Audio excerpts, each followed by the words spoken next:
அதாவது ஒரு நண்பர் ஒரு கேள்வி கேட்டிருக்காரு. எனக்கு 28 வயசு ஆகுது சார். 2 நாளா யூரின் வந்து கம்மியா போகுது. யூரின் போனா பயங்கர எரிச்சலா இருக்கு அப்படின்னு ஒரு கேள்வி வந்தது. இதுல வந்து ஒரு சிம்பிள் ரீசன் தான். தண்ணி குடிக்கலனா யூரின் கம்மியா தான் போகும். தண்ணி குடிக்கலனா யூரின் போனா எரிச்சல் வரதான் செய்யும். சரியா?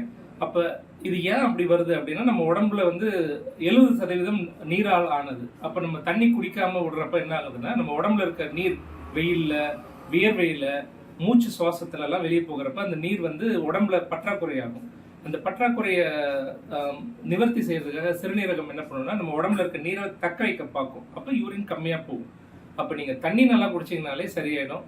நீங்க தண்ணி குடிங்க. ஒரு 1/2 லிட்டர்ல இருந்து 1 லிட்டர் ஒரு மணி நேரத்துக்குள்ள குடிங்க. கண்டிப்பா 6 மணி நேரத்துல உங்களுக்கு நல்ல இம்ப்ரூவ்மெண்ட் கிடைச்சிடும். அப்படி இம்ப்ரூவ்மெண்ட் கிடைக்கலன்னா தயவு செய்து நீங்க வந்து டாக்டரை பார்க்கணும். இதுல எஸ்பெஷலி பாத்தீங்கன்னா, ஒரு சிறுநீரக பிரச்சனை வந்து ஒரு உயர் ரத்த அழுத்தம் நோய் இருக்கு, இல்ல சர்க்கரை நோய் உள்ளவங்க பாத்தீங்கன்னா டெஃபினட்டா வந்து தள்ளி போடக்கூடாது. தண்ணி குடிச்சு சரியாகலாம் இம்மீடியட்டா நீங்க டாக்டர் பார்க்கணும். மற்றபடி இது ஒன்றும் பிரச்சனை கிடையாது. தண்ணி குடிச்சாலே நம்ம உடல், நம்மளோட இன்ஜின் சீராக ஆரம்பிச்சிடும். நன்றி, வணக்கம்.